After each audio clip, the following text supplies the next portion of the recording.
Richmond, what have you been doing that's innovative, fun, and new? Lose that puzzled look. Check out What Works RVA TV weekly.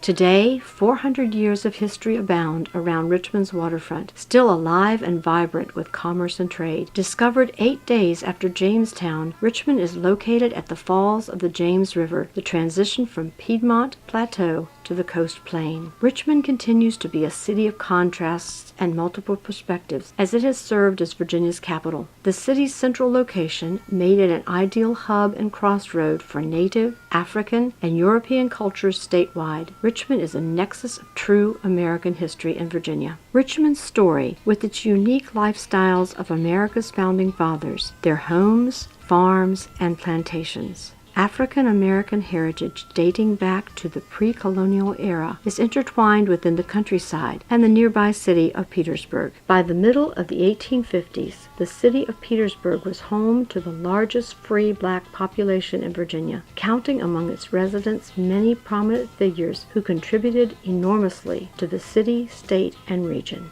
Both Richmond and its sister city Petersburg are gently nestled in the center of Civil War battlefields which dot the countryside and point to the strategic importance of Richmond as the capital of the Confederacy. After the Civil War, we have a situation where Richmond, 90% of the business district is burned during the evacuation. 25 to 30% of the military-age white men of the South are gone, either dead or handicapped.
What Works RVA TV, where we support a cleaner city of Petersburg.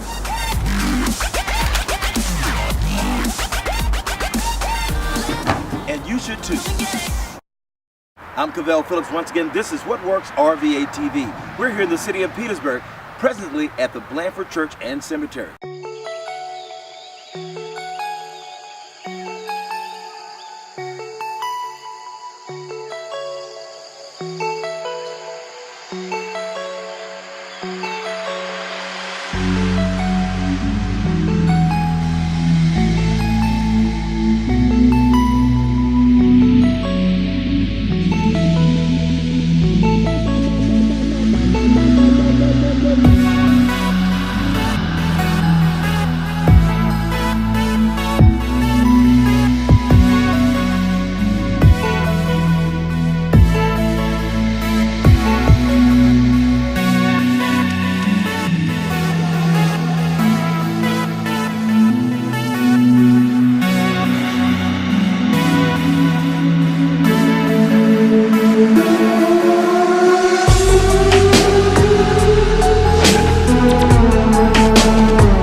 day now as we head over to the People Memorial Cemetery.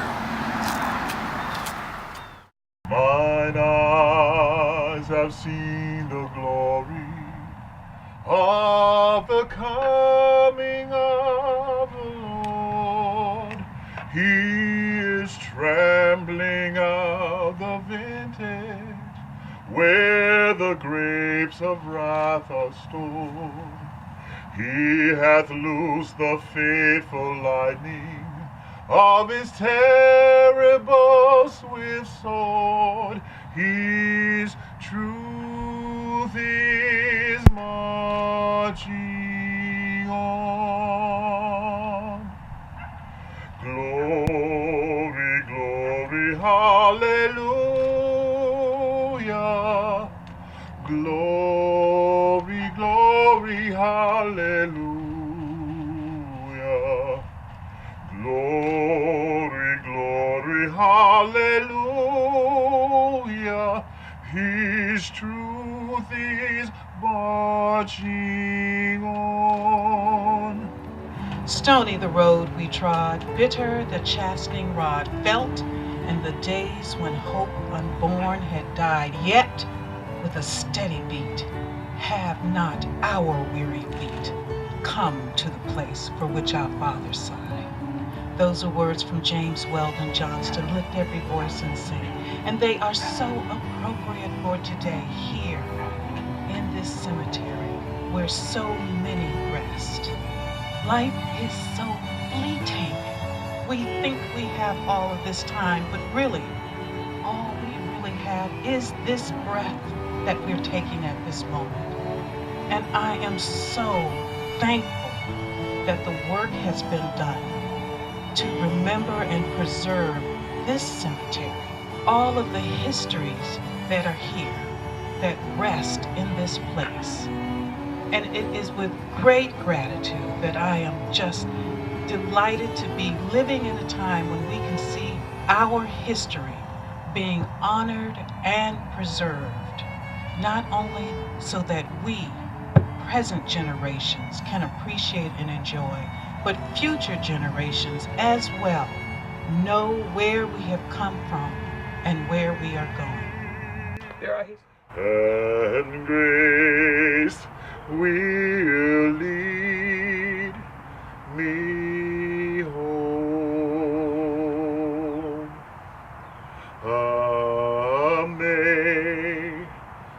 Amazing grace, how sweet the sound that saved a wretch like me.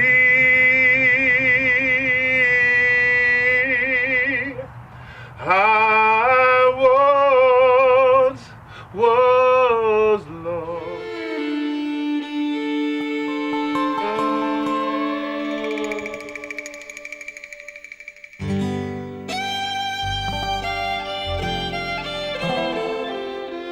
Mrs. Walker could have made it as a professional anywhere, but I feel that Mrs. Walker would not have made it as well anywhere but Jackson Ward.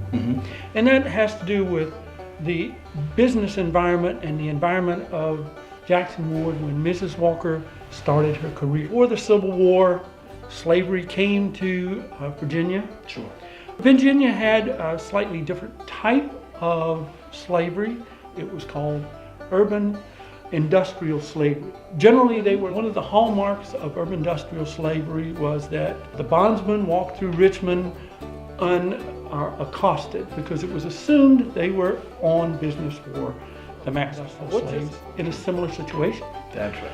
They would pool their money. This is starts. Somebody has to do the work. In Richmond, that group is going to be those former industrial slaves that because they were basically independent contractors for their masters are going to be better able to embrace freedom than those that were on the plantation that had no ability to move around. That's right.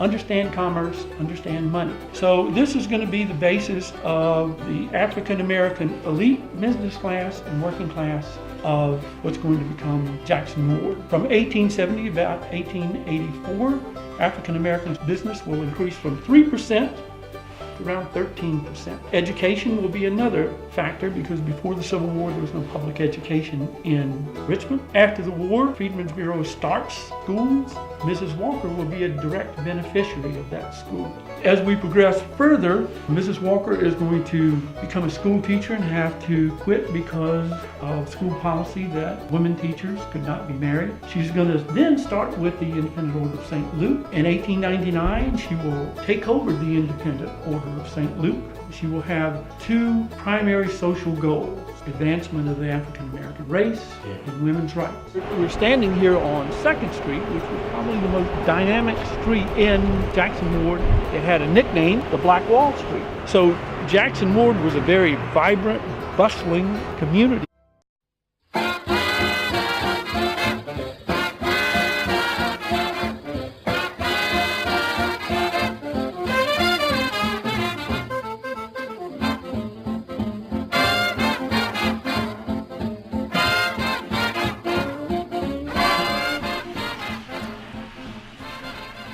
Wow, we're here. Tom McCormick, the owner of Saucy's. How are you, Cavell? Nice to see you. The man who made the McCormick name famous. Oh, that's nice. Man, this is fabulous.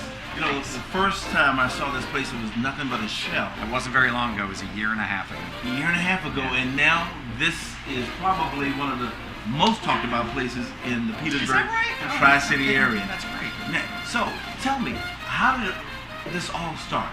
Well, we actually started 5 years ago when this building was a shell. We started 5 years ago in a shipping container on the corner outside. And you started with barbecue? Yes, we did. We actually, the original idea was to just sell sandwiches. It was going to be a real small restaurant. It was going to be pork barbecue sandwiches, and that was it. I swear that was what we thought about in the beginning was, let's try to make a perfect sandwich. Sure. And then so we did a little bit of that, I think, for maybe a few months. And then our pitmaster, Eric, he decided that he wanted to sort of branch out and maybe try some other things. He cooks incredible chicken, cooks great beef brisket, great ribs. So reluctantly, we went from just the sandwich place to having a few other things on the menu. If you'll notice, our menu is still really small. Now, you mentioned the perfect sandwich. In your mind, or your pitmaster's mind, what's the perfect sandwich? Well, for us, it's a nice smoky pork sandwich with a great sauce on it.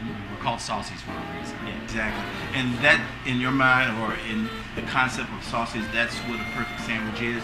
And then, of course, you move from that, as you mentioned, to other things, such as the chicken, that's right, ribs, and what else? And brisket, beef brisket. We do a chopped beef brisket sandwich. We have a few sides. We have potato salad, beans, and coleslaw. Again, just a very small menu. It's really focused.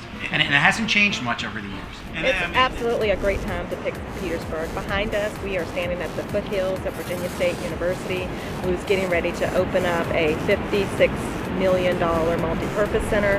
And with that will come new people visiting our community. And we're going to be ready for them to see everything that's going on and happening, all the developments that are happening right here in Petersburg. So they too can say, how can I get involved? How can I be a part of it? Well, we're seeing a huge influx of people coming to the area, moving, some of which moving back to the area. And a lot of it has to do with economic development. There are new homes being built not far from here, the high school, new single-family homes. Then, of course, a number of lofts, apartments right here in the city of Petersburg. So that stands the reason why we're seeing so many businesses coming to the area. Absolutely. If you haven't been to Petersburg in the last 5 years, it's a new community, it's a new city. Take the time, come down, see everything we're doing in our old town and across the city. Tom, tell us a little bit about your involvement in this boom in the city of Petersburg. I came back 10 years ago and we took one of the old historic buildings and located our business here, and we're just loving it.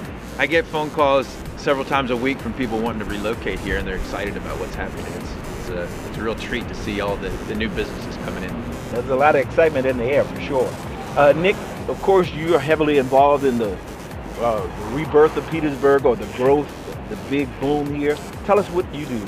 Yes, we're a developer in the area. We own property in Petersburg, and we develop a lot of property in commercial and industrial property in Petersburg. We've been native to Petersburg. Our company was born in Petersburg, and we've been here all our lives.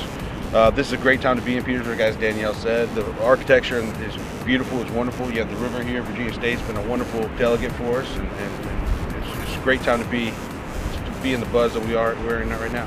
How about downtown? Development happening there in the downtown area or starting to happen? We do. We have developers that are invested in our community, that are building business and bringing new businesses from outside in to relocate here. Our restaurants are matched to none. We would put them up against any, and they're nice, independent, good food. There are a lot of beautiful structures here in Petersburg that date way back to the probably 1800s or certainly early 1900s. But a lot of the structures that we come to know and love are being refurbished. Tell us a little bit about all of the old structures that are being occupied now, some of which for retail, some of it resident. Right, so we're right on the edge of the historic district here in Petersburg, and so a lot of our property owners have gone in, rehabbed the buildings, turned them into commercial space, or occupied them for their personal residence. So, you know, if your house isn't 100 years old here, it's not old. There's been a lot of activity here and around the city of Petersburg in reference to entertainment and a lot more. Tell us a little bit about that. Absolutely. So the city of Petersburg has a large percentage of buildings and structures that date back prior to the Civil War that are still in condition. So movie locations is a great spot here in Petersburg because they don't have to build the infrastructure. The infrastructure is already here. So that creates jobs, that creates revenue for our businesses that already exist here.